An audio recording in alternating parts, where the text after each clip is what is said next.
सभी को नमस्कार। मेघदूत में निगमागम समन्वय शीर्षक विचार श्रृंखला की यह 10वीं कड़ी है। 9वीं कड़ी के बाद कुछ समय का व्यवधान हो गया, पर सातत्य को मैंने छोड़ा नहीं है और यह विचार श्रृंखला तो जारी रहेगी। मेघदूत उज्जैनी में रम गया। वो कालिदास भी चाहते हैं कि वह रमा रहे, कुछ समय वहां, कुछ दिन वहां रमा रहे। उज्जैनी के प्रति उनका मोह है। 37वें श्लोक में अद्भुत वर्णन शंकर के तांडव नृत्य का है। नृत्तारंभे हर पशुपते रार्ध नागा जिनेच्छा शांतोद्वेगस्तिमित नयनम दृष्ट भक्तिर्भवान्या। शंकर नृत्य आरंभ करेंगे। उनको आर्ध नागाजिन की इच्छा होगी पहनने की, तो तुम उनकी भुजाओं के पीछे पश्चात उच्चैर भुज तरुवनम, उसके पीछे पीछे भुजाओं के तरुवन के पीछे मंडले नाभिलीन, मंडलाकार होकर के तुम पीछे पीछे छिपे हुए रहना। तो वह गजचर्म आर्द्र ऐसा लगेगा जैसे उन्होंने धारण किया हो। उससे पशुपति की आर्द्र नागाजिन पहनने की इच्छा तृप्त होगी। तो शांतोद्वेगस्तिमित नयनम दृष्ट भक्तिर्भवान्या। शांतोद्वेगा है जो पाठ पूर्ण सरस्वती ने लिया है, मार्मिक पाठ है। कालिदास ये कहना चाहते हैं कि इस यात्रा में मेघ का ही उद्वेग शांत हो गया। वह जो कामी है, जिसको कामी कहा है, काम पुरुष कहा है, आरंभ में कुछ उद्विग्न है यात्रा के आरंभ में, और कुछ संरंभ के साथ चलता है। आविष्ट दशा में भी कभी भोगी की तरह संचरण करता है प्रकृति के बीच में। उपभोग की दृष्टि उसकी रहती है। उज्जैनी में आकर शंकर के भक्ति में झुककर उद्वेग शांत हो गया है। दृष्ट भक्ति भवान्या, यह भी मेघ का विशेषण है। भवानी ने तुम्हारी भक्ति देख ली। यहां से कुछ प्रस्थान परिवर्तन भी हो जाता है। कालिदास जिस तरह से मेघ की यात्रा को निरूपित करते हैं, तो प्रकृति से संबंध मेघ का और मेघ का परिवर्तित होता हुआ रूप एक कामी के रूप में, यह जो यक्ष का प्रतिरूप है, कालिदास का भी एक प्रतिरूप है। उसमें इस यात्रा में रूपांतरण उसका होता है कि उद्वेग शांत है, भवानी के प्रति भक्ति, आराधन उसने अपने आप का अर्पित किया है, शिव के प्रति समर्पित हो गया है। इसलिए आगे जितने वर्णन आते हैं उसमें शैव दर्शन की छायाएं अंतर्निहित हैं। जगदीपान कृतोल्लास, ये जो विज्ञान भैरव में योगी की दशा का वर्णन किया गया है, वह संसार के भोगों का आस्वादन करता हुआ भी योग समाधि में ब्रह्मानंद का आनंद लेता रहता है। एक एक विषय का उपभोग करता है, लेकिन उसमें आसक्त नहीं होता है, और ब्रह्मास्वाद सविधि आनंद, भोगानंद उसके लिए बन जाता है, रूपांतर हो जाता है। तब दृष्टि बदल जाती है। सांझ हो जाती है, नगाड़े की तरह बजता है बादल शंकर की आरती में। नगाड़े का शब्द सुनकर के शंकर थिरक उठते हैं, नृत्य कर उठते हैं, तो बादल उनके पीछे पीछे गजचर्म की तरह छा जाता है। यह सारे दृश्य हैं। रात हो जाती है। 38वें श्लोक में कहा है कि अभी सारिकाएं जा रही होंगी अपने प्रिय से मिलने, अपने अपने प्रियों से मिलने। रात में अंधेरा होगा। उनके लिए कहते हैं, सौदामिन्या कनक निकष स्निग्धया दर्शयोर्वीम तोयोत्सर्गस तनित विमुख तोयोत्सर्गस तनित मुखरो मास्म भूर विक्लवास्ता। बिजली की बहुत पतली रेखा सोने का पत्थर पर, कसने वाले पत्थर पर जैसे सोने के टुकड़े को घिसकर लकीर बनाई गई हो, उपमा दी गई है, उस तरह की कनक निकष स्निग्ध विद्युत रेखा, बहुत बारीक हल्के टॉर्च की जैसी रोशनी डाल करके उनको रास्ता दिखाना। गरजना मत उस समय, क्योंकि वैसे ही वो घबराई हुई रहती हैं, छिप कर के मिलने जा रही हैं। कालिदास को बहुत सहानुभूति है ऐसी महिलाओं के प्रति जो अपने प्रिय से मिलने जा रही हैं, इतना साहस भी कर रही हैं और कुछ विकलव भी हैं, व्याकुल भी हैं, अंधेरे में जा रही हैं, रात है, डर भी है। मेघ उनके प्रति सहानुभूतिशील बन जाए, ऐसा कालिदास चाहते हैं। यह भी एक दया और करुणा का भाव है स्त्रियों के प्रति। 38वां श्लोक है यह। 39वें में कहते हैं कि दृष्टे सूर्य पुनरपि भवान वाहये दद्वशेषम, रात्रि के दृश्यों का वर्णन करते हैं और सूर्योदय होगा तब आगे बढ़ लेना है, क्योंकि मंदायन्ते न खलु सुहृदाम अभ्युपेतार्थ कृत्याः। मित्र का जो कार्य हाथ में ले लिया है, अभ्युपेत कर लिया है, उसमें ढिलाई नहीं आनी चाहिए। वह मंद नहीं होता है, मंदायित नहीं होता है। इसलिए उज्जैनी को छोड़ करके आगे बढ़ना है। लेकिन पूर्ण सरस्वती जो थोड़ा थम करके देखता है मेघ, और यहाँ पर कुछ बदल गया है मेघ, उसका चित्र खींचते हैं। दृष्टे सूर्य, इतने की व्याख्या वो करते हैं।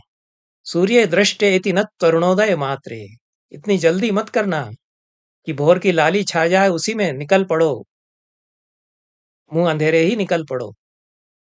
सूर्योदय हो जाए, सूर्य के दर्शन करके फिर निकलना। उससे क्या होगा? अनेन तरुण किरण कवलित तमसि गगन सरणि मशिशिर महसि सति दिवस मुख वितत ललित विविध चरित भरितम अधिक रुचि मवनिप नगरम तदति कुतुक जननम अनुभूयैव गंतव्यम इति द्योत्यते। तरुण किरण तमस को कवलित कर लेंगे, गगन की सरणियों पर अशिशिर महा सूर्य थोड़ा थोड़ा आगे उठेंगे, तो दिवस मुख में, दिवसारंभ में जो वितत ललित चरित हैं विविध प्रकार के, वो सड़कों पर देखने को तुमको मिलेंगे। ऐसे विविध चरित भरित मधिक मवनि, वितत ललित विविध चरित भरित मधिक रुचिरम अवनिप नगरम। ऐसा वह विक्रमादित्य अवनिप की जो नगरी है, वह ललित विविध चरितों से भरी हुई दिखाई देगी। सुबह सुबह के जो दृश्य होंगे, तदति कुतुक जननम अनुभूयैव गंतव्यम, उनका कौतुक अनुभव करके ही आगे बढ़ना। यह एक साक्षी किस तरह से उनके कौतुक को, जो संसार है, लोक यात्रा चल रही है, सुबह सुबह लोग मजदूर निकल पड़े हैं बाहर, ग्वाले निकल पड़े हैं, गायें बाहर निकल पड़ी हैं, काम की ओर जाने के लिए लोग बाहर निकल रहे हैं। यह सब देख करके लोक यात्रा आगे बढ़ना, ऐसा कहते हैं।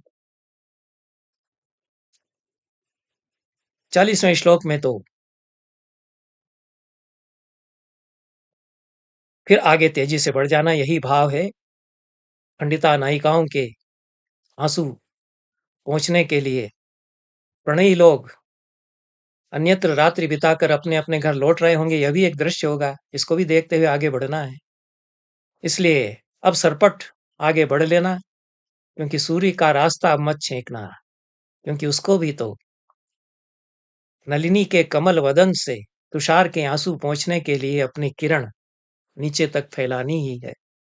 प्रालेयास्त्रम प्रालेयास्त्रम कमल वदनात् सोपि हर्तुम नलिन्याः प्रत्यावृत्तस्त्वयि करोर्दि स्याद नल्पाभ्यसूयः, ये 40वें श्लोक में कहा है। 41वें श्लोक में गंभीरा नदी का वर्णन है। उज्जैन से आगे बढ़ते ही उत्तर की ओर गंभीरा नदी आती है, अभी भी है गंभीर नदी, अभी अब गंभीर कहलाती है। कालिदास के समय गंभीरा यह नाम प्रसिद्ध रहा है। गंभीरायाः पयसि सरितश्चेतसीव प्रसन्ने, उपमा दी है निर्मल मन की तरह निर्मल जल, रमणीयम प्रसन्नाम्बु सन मनुष्य पयोयत, सन मनुष्य मनो यथा। वाल्मीकि रामायण में गंगा के निर्मल जल का वर्णन करते हुए वाल्मीकि ने कहा है सज्जन का मन जैसे निर्मल होता है, उस तरह से प्रसन्न सलिल निर्मल जल चेतसीव प्रसन्ने, मनुष्य के निर्मल चित्त की तरह प्रसन्न या निर्मल जल गंभीरा का। प्रेमी और प्रेमिका के रूप में चित्रण गंभीरा और मेघ के बीच में करना चाह रहे हैं, तो गंभीरा का जल रूपी चित्त निर्मल है, पूरी तरह से मेघ के लिए विशुद्ध प्रेम की भावना उसके भीतर है, नायिका के भीतर, ऐसा कहना चाहते हैं। तब छायात्मापि प्रकृति सुभगो लप्स्यते ते प्रवेशम, तुम्हारी प्रकृति सुभग छाया रूपी आत्मा प्रवेश उसमें प्राप्त कर लेगी। यह चित्त में आत्मा का संक्रांत होना, उसकी कई तरह से व्याख्याएं टीकाकारों ने की है। दक्षिणावर्तनाथ प्रदीप टीका के प्रणेता महान पंडित दक्षिणावर्तनाथ मलिनाथ के पूर्ववर्ती कहते हैं, प्रकृत्या सुभगः प्रकृति सुभगः सांख्याभिमतस्य प्रकृत्याख्यस्य तत्वस्य संयोगेन सुभगः इत्यर्थोपि ग्राह्य। प्रकृति सुभगः यह जो विशेषण दिया है छायात्मा के लिए, आत्मा प्रकृति सुभग है, छाया रूपी आत्मा प्रकृति सुभग है, ऐसा कहा है। तो प्रकृत्या सुभगः यह तो समास विग्रह हो ही जाएगा, लेकिन सांख्याभिमत प्रकृति तत्व का भी यहां पर अर्थ लेकर के वो प्रकृति के संयोग से सुभग, तो मेघ पुरुष है और प्रकृति के संयोग से सुभग वह हो जाता है, गंभीरा प्रकृति है। यह प्रकृति और पुरुष के संयोग का खेल तो पूरे मेघदूत में चलता ही है। वासुदेव शरण अग्रवाल भी यह बताते हैं, हमारी टीका परंपरा यह बताती है। पूर्ण सरस्वती बिंब प्रतिबिंब भाव की दृष्टि से व्याख्या करते हैं। शैव दर्शन का सिद्धांत है प्रतिबिंबवाद, आभासवाद। तो यह प्रतिबिंब अक्स झलकता है निर्मल चित्त में, प्रेमी का प्रतिबिंब अक्स पड़ता है। यदि चित्त निर्मल है तो जस का तस रूप प्रेमी का उसमें प्रतिबिंबित हो जाता है। तो छायात्मा प्रतिबिंब शरीरम, ऐसा पूर्ण सरस्वती कहते हैं। और वल्लभ देव पंजिका टीका के लेखक और बाल प्रबोधिनी के लेखक, वह भी छायात्मा को प्रतिबिंब रूप ही कहते हैं। इस प्रकार से सांख्य दर्शन सम्मत व्याख्या हो सकती है, पर छाया को आत्मा और प्रकृति सुभग कहना इस सांकेतिक अभिप्राय को सूचित करता है कि यह निर्मल चित्त में परमात्मा का बिंब झलकता है। इसलिए टीकाकार कहते हैं, प्रकृति सुभगः परमात्म बिंब प्रतिफलतीत्यर्थोपि ध्वन्यते। इसके आगे 42वां श्लोक है, प्रेमी और प्रेमिका के मिलन का बेबाक चित्र है। कालिदास पर अश्लीलता का आरोप संकुचित दृष्टि वाले रूढ़िवादी लोग लगाते रहे हैं। तस्याः किंचित करधृतमिव प्राप्तवानीरशाखम् हत्वा नीलं सलिलवसनं मुक्तरोधो नितम्बम् प्रस्थानं ते कथमपि सखे लम्बमानस्य भावी ज्ञाता स्वादो विवृत जघनाम को विहातुम समर्थ। वो जटिल रूपक है, उसका जो सलिल वसन है, पानी का कपड़ा, वह उलझ गया है बांस की डगाल में, उसको तुम हटाओगे। नील सलिल वसन जो तट रूपी नितंबों से सरकता हुआ तुम्हारी तरफ आएगा, तब तुम्हारा वहां से तुरंत चल देना नहीं हो पाएगा, तब तो उसका रस लेकर के ही आगे बढ़ना हो पाएगा। तो यह भोग और योग का जो एकत्र दर्शन शैव दर्शन में किया जाता है, आस्वाद को लेता है और फिर आगे बढ़ता है और अपने पथ को, गंतव्य को, साधना पथ को नहीं भूलता है। यह सांकेतिक अभिप्राय तो है ही, लेकिन उत्तरार्ध में जो कहा गया है, प्रस्थानम ते कथमपि सखे लंब मानस्य भावी ज्ञाता स्वादो विवृत जगनाम को विहातुम समर्थ। तुरंत चल देना संभव नहीं हो पाएगा तुम्हारा जब तुम उस पर झुकोगे।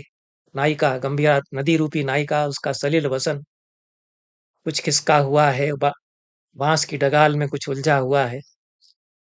ऐसी स्थिति में ज्ञाता स्वाद जो रसिक व्यक्ति है, वह विवृत जघन नायिका को छोड़कर कैसे आगे बढ़ सकता है। कालिदास ने ही नहीं कहा है, वाल्मीकि ने भी कहा है, दर्शयन्ति शरन्नद्यः पुलिनानि शनैः शनैः नव संगम सव्रीडा जघनानीव योषितः। उन्होंने तो शब्द भी वहीं से ले लिया है। शरद की नदियां जो निर्मल होती चली जा रही हैं, वर्षा के बाद पंख छट रहा है, मेल छट रहा है, निर्मल हो रही है नदियां। तो दर्शयन्ति शरण नद्यः पुलिनानि शनैः शनैः, अपने पुलिन वे धीरे धीरे दिखाती हैं। बाढ़ उतर रही है, किनारे दिखने लगे हैं। पुलिन ही जघन है नदी के, दो पुलिन है, ऐसे समानांतर पुलिन है। नायिका का चित्र तो खिंचता ही है। तो शरद नदियां जघन पुलिन दिखा रही हैं, जैसे जैसे सलिल रूपी वस्त्र थोड़ा सा सरकता है। नव संगम सबरीड़ा जघनानी वयोषिता है, जिस तरह से नए नए समागम में लजाई लजाई वधुएं जघन दिखाती हैं। वाल्मीकि ने ही नहीं कहा है, वेद के ऋषियों ने भी कहा है। उतत्व पश्यन्न ददर्श वाचम उतत्वष्टण्वन्न शणोत्येनाम उतत्वस्मै तन्वो विसस्रे जाये उपत्य उशती सुवासा। महान कवि है दीर्घतमस आदि ऋषि, उनके ये वचन है। सारा व्याकरण दर्शन भी निचोड़ करके रख दिया है, वाणी का स्वरूप बता दिया है एक मंत्र में। और जो रूपक है, उतत् तस्मै तन्वो विसस्रे जाये उपत्य उशती सुवासा, जैसे प्रेम में उमकती हुई कोई सुवासा सुंदर वस्त्र धारे हुए नायिका अपने प्रेमी के आगे अपने देह को उन्मोचित करती है, तन्वो विसस्रे, समर्पित कर देती है अपने को। यही तो चित्र कालिदास का है। ठीक इसी परंपरा में कालिदास, वेद के ऋषि की परंपरा है, वाल्मीकि की परंपरा है, महान कवि और महान ऋषि कवि की परंपरा है, उसमें यह कह रहे हैं, उस ऊंचाई पर जाकर के कह रहे हैं। जो लोग पाप में लिथड़े हुए हैं, उनको पाप ही पाप दिखाई पड़ता है। वो खजुराहो जाते हैं तो वही ढूंढते हैं सबसे पहले।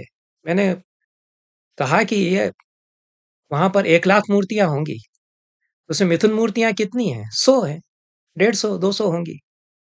लेकिन आपके भीतर पाप है तो उनको छिप छिप करके खोजेंगे। जो उन्मुक्त दृष्टि वाला है वह देखता है और चल देता है। कालिदास की दृष्टि वैसी, वाल्मीकि की दृष्टि, ऋषि की दृष्टि वह उनमें आई है, इसीलिए वे आर्ष कवि कहे जाते हैं। 42वां श्लोक, उसके बाद 43वें श्लोक में तो फिर वे आगम परंपरा की ओर फिर से मुड़ते हैं। कार्तिकेय के मंदिर में उसको ले जाते हैं। मेघ देवगिरी पहाड़ है, अभी भी है, मंदिर अब वहां नहीं है। तो नीचे जिज्ञमिशोर देव पूर्वम गिरिम ते शीतो वायु परिणमयिता काननो दुम्बराणाम। प्रकृति का कितना फैलाव है, हवा चल रही है, आर्द्र हवा है, ऊदी हवाएं हैं, ऊदी घटाएं, भीगी सी हवाएं हैं। जंगल में उदुम्बर गुलर के फल पक रहे हैं, सुगंध महक उनकी फैल रही है। और शीतल हवा, मेघ ऊपर ऊपर बह रहा है, हवा ठंडी हो गई है, वनभूमि का परिदृश्य बदल गया है। ऐसे में धीरे धीरे तुम बढ़ोगे देवगिरी पहाड़ की तरफ। देवगिरी, कार्तिकेय का मंदिर वहां पर है, इसीलिए देवगिरी उसको कहते हैं। 43वां श्लोक यह हुआ।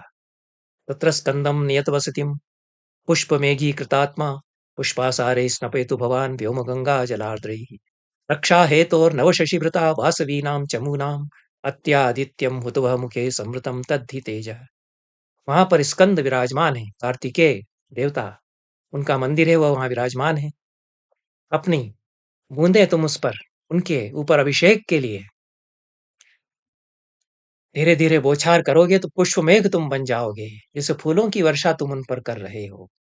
पुष्पा सारे स्नप्यतु भवान व्योम गंगा जलार्द्री, आकाश गंगा के जल से भीगे भीगे फूलों से स्नान तुम उन्हें करा देना। दोनों ही अर्थ हैं। बूंदें जो धीरे धीरे टपक रही हैं, फूलों की तरह टपक रही हैं। और मेघ चूंकि कामरूप है, कामरूप पुरुष है, प्रकृति पुरुष है, प्रकृति का पुरुष है वह, इसलिए अपने आप को पुष्प मेघ बना देता है। बाद में तो फिर टीकाकारों ने कालिदास की शब्दावली लेकर के इसको संस्कृत भाषा में मुहावरे में ले लिया। पुष्प मेघ भी एक मेघ होता है जो पुष्प वृष्टि करता है, ऐसा उन्होंने कह दिया। लेकिन शंकर के पुत्र कार्तिकेय का अभिषेक पुष्पासार से, व्योम गंगा जलार्ध पुष्पासार से कर देना, यह कालिदास कहते हैं। फिर कार्तिकेय का स्वरूप वे बतलाते हैं। उसमें सारे पुराणों का निचोड़ भी है, जो पौराणिक आगम कथाएं हैं उनका संदर्भ भी है। रक्षा हेतोर नव शशिभृता वासवीनाम चमूनाम अत्यादित्यम भूतवः मुखे समृतम तद्धि तेज। नव शशिभृत जो शिव हैं, बालचंद्र को जो माथे पर धारण करते हैं, ऐसे शंकर के द्वारा वासवी चमू, इंद्र की, वासव इंद्र को कहते हैं, वासवी चमू इंद्र की सेनाओं के रक्षा के लिए सूर्य को भी फीका बना देने वाला अत्यादित्य, वह तेज है। कार्तिकेय नहीं है, वह तो तेज ही है। तेजो रूप, ऐसा रूपक भी नहीं, आरोप भी नहीं, साक्षात तेज ही कह दिया है। साध्यवसाना अतिशयोक्ति का प्रयोग किया है, साध्य अध्यवसान मूलक अतिशयोक्ति अलंकार का प्रयोग किया है। और इतना तेज है कि हुतवा मुखे समृतम, कोई झेल नहीं सकता, ऐसा तेज उसको अग्नि में डाल दिया गया था। यह सारी कथाएं हैं। स्कंद का प्रयोग, तत्र स्कंदम, कार्तिकेय नहीं कहा है, स्कंद शब्द का प्रयोग किया है। शत्रुन स्कंदति गच्छति शोषति वेति स्कंदः, यह व्युत्पत्ति होगी। शत्रुओं को जो स्कंदित कर देते हैं, सुखा डालते हैं उनको, ऐसा स्कंद है। रोंद डालते हैं, स्कंद धातु उस अर्थ में भी आता है। रामायण में, पुराणों में कथा बताई गई है। कृत्तिका, जो 6 माताएं हैं, कृत्तिकाएं हैं, उन्होंने कृत्तिका स्कंद यामासु तमादित्य समद्युतिम, आदित्य के समान चमकते हुए उस तेज को कृत्तिकाओं ने स्कंदित किया, इसलिए स्कंद उनका नाम पड़ा। यह मेघदूत टीका में बताते हैं टीकाकार। तो यह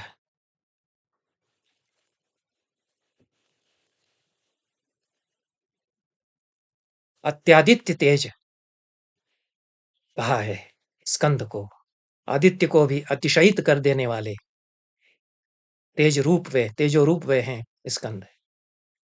इससे उनका ऐश्वर्य व्यंजित होता है, टीकाकार कहते हैं। और पूर्ण सरस्वती तो ईश्वर का लक्षण ही पूरा बताते हैं, अणिमादि गुणों के आधार पर। सामान्य जो योगी हैं, सामान्य जो पुरुष हैं, उनसे ईश्वर किस प्रकार से ऊपर है, इसको बताने के लिए। और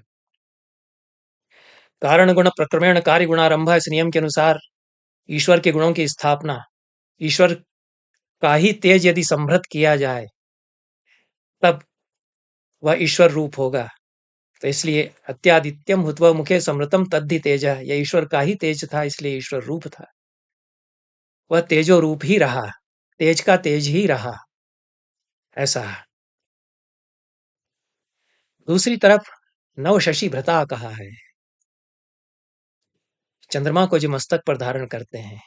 तो टीकाकार यहाँ कहते हैं कि बालचंद्र मस्तक पर धारण करने वाले, ऐसा जो विशेषण दिया है, इससे जगत के पोषयिता वे हैं ईश्वर।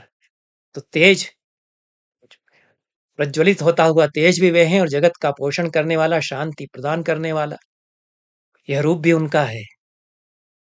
कुमार संभव के पूरे प्रसंग की अवतारणा पूर्ण सरस्वती यहाँ कर देते हैं।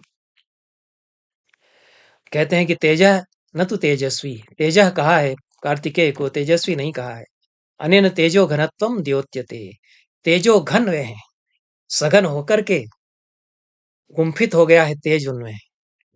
बाह्यांतर ध्वांत विध्वंसन क्षमत्वाच्च तेज इत्युच्यते, यह उसकी व्याख्या पूर्ण सरस्वती कहते हैं, करते हैं कि भीतर का अंधेरा और बाहर का अंधेरा दोनों को ही दूर जो कर देते हैं, इसलिए तेजो रूप न कहकर के तेज ही उनको कहा है। हुतवा मुखे समृतम तद्धि तेज, हुतवा मुख में, अग्नि के मुख में डाल दिया गया था वह तेज। मल्लिनाथ इसकी व्याख्या में कहते हैं कि शुद्धि बताने के लिए मुख शब्द का प्रयोग किया है, क्योंकि स्त्री, अग्नि और अश्व के मुख सदैव शुचि माने गए हैं। यह धर्मशास्त्र का वचन है। मुख ग्रहणम तो शुद्धत्व सूचनार्थम, मुख शब्द का प्रयोग शुद्धि सूचित करने के लिए कालिदास ने यहाँ किया है। शंभु रहस्य जो शैव शास्त्र का आगम ग्रंथ है, उससे मल्लिनाथ यहाँ उद्धृत करते हैं, उद्धरण देते हैं। गवाम पश्चात विजस्यांघ्रिर योगिनाम हृत कवेर्वचः परम शुचितमम विद्यान मुखम स्त्री वह्निवाजिनाम। गायों का पृष्ठभाग, पश्चभाग, ब्राह्मणों का आंघ्री, पादभाग, चरण, योगियों का हृदय, कवियों का वचन। क्या बात कही है। ये परम शुचि होते ही हैं। और स्त्री मुख, वन्य मुख और वाजी मुख, यह भी परम शुचि होते हैं। इनमें अशुचिता नहीं होती। यह तो कामसूत्र में तो कहा ही गया था, धर्मशास्त्र में भी कहा गया था, लेकिन इन्होंने तो शंभु रहस्य ग्रंथ से उदाहरण दिया है।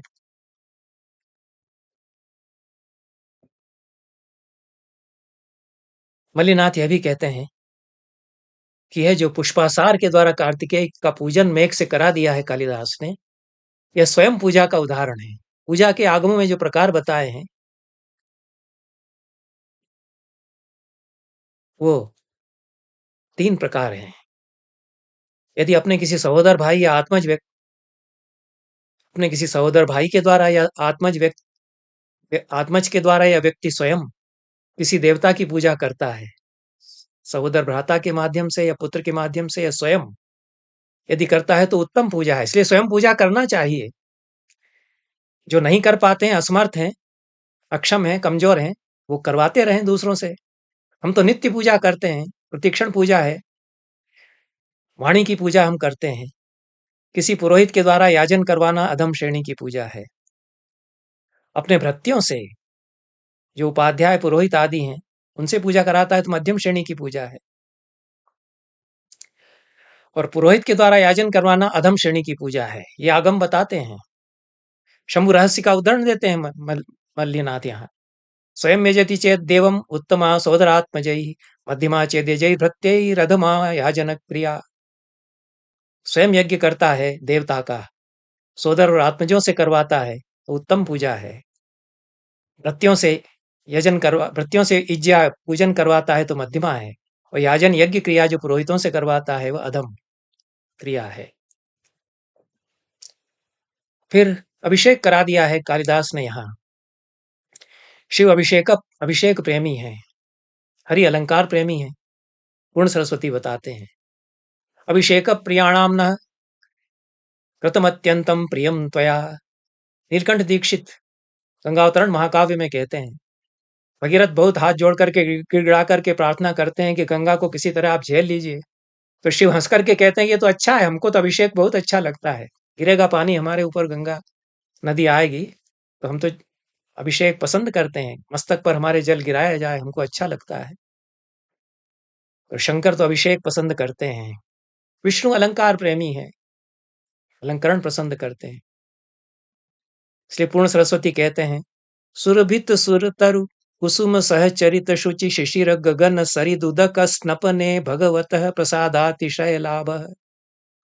सुरभित सुरतरु कुसुमों से सहचरित शुचि शिशिर, जो गगन सरिता आकाश गंगा है, उसके जल से स्नपन कराने में भगवान शंकर के प्रसादातिशय का लाभ होगा। अर्थात सरल भाषा में यह है कि खिले हुए नंदन कानन के पारिजात पुष्पों के सहचरित जो सुगंधित सुरभित शिशिर,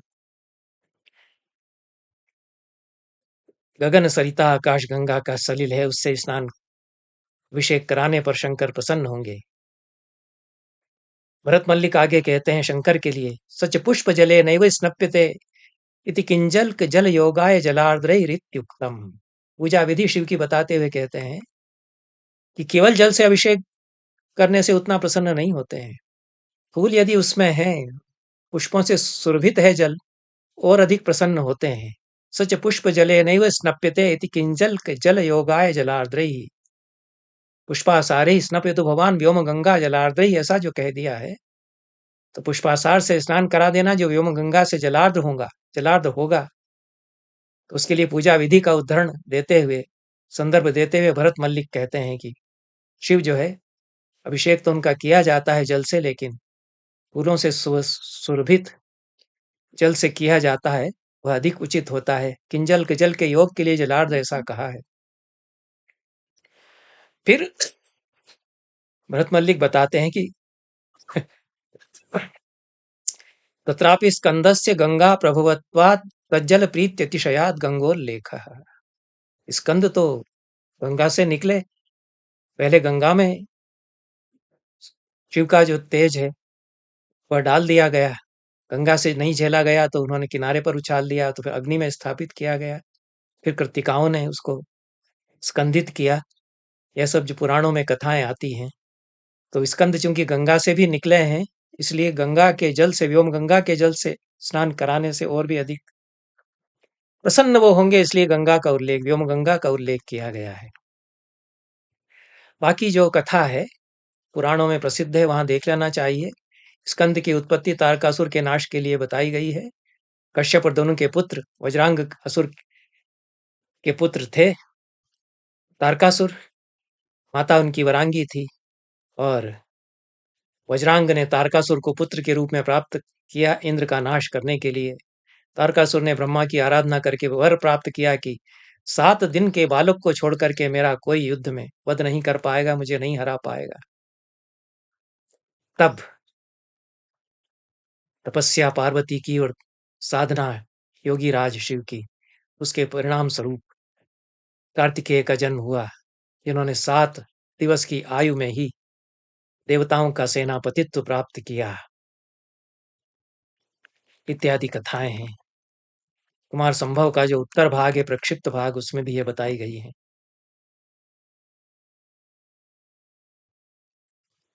वासुदेव शरण अग्रवाल इसकी व्याख्या करते हैं। अगला श्लोक है, ज्योतिर्लेखा वलय गलितम यस्य बरहम भवानी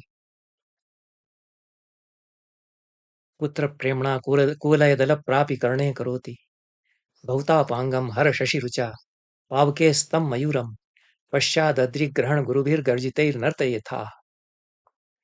जिसके ज्योतिर्लेखा वलय वाले बरह को भवानी कान में जो गिर जाता है अपने आप, उसको कान में वे धारण कर लेती हैं।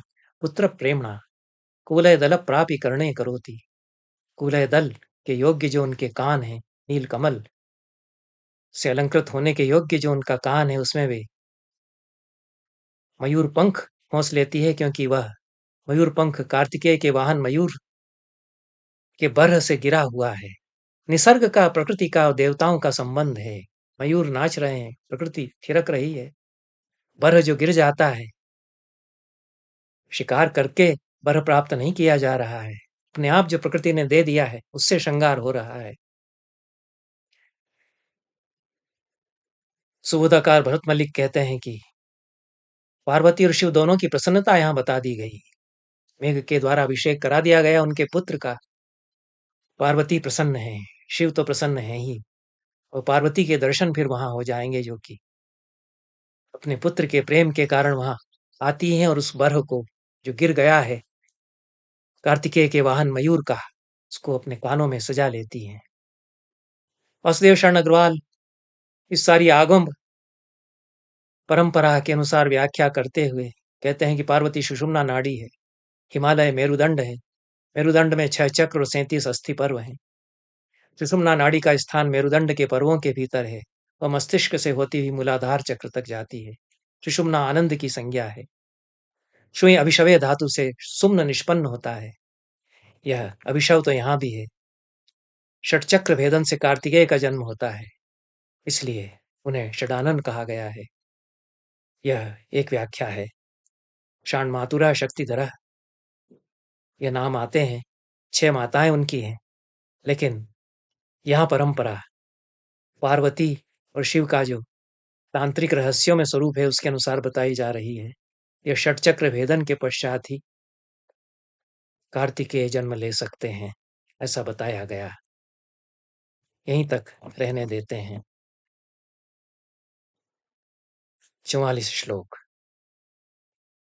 मेघदूत के। मेघदूत में आगम निगम समन्वय देखते हुए, बताते हुए, प्रतिपादित करते हुए हमने पढ़े।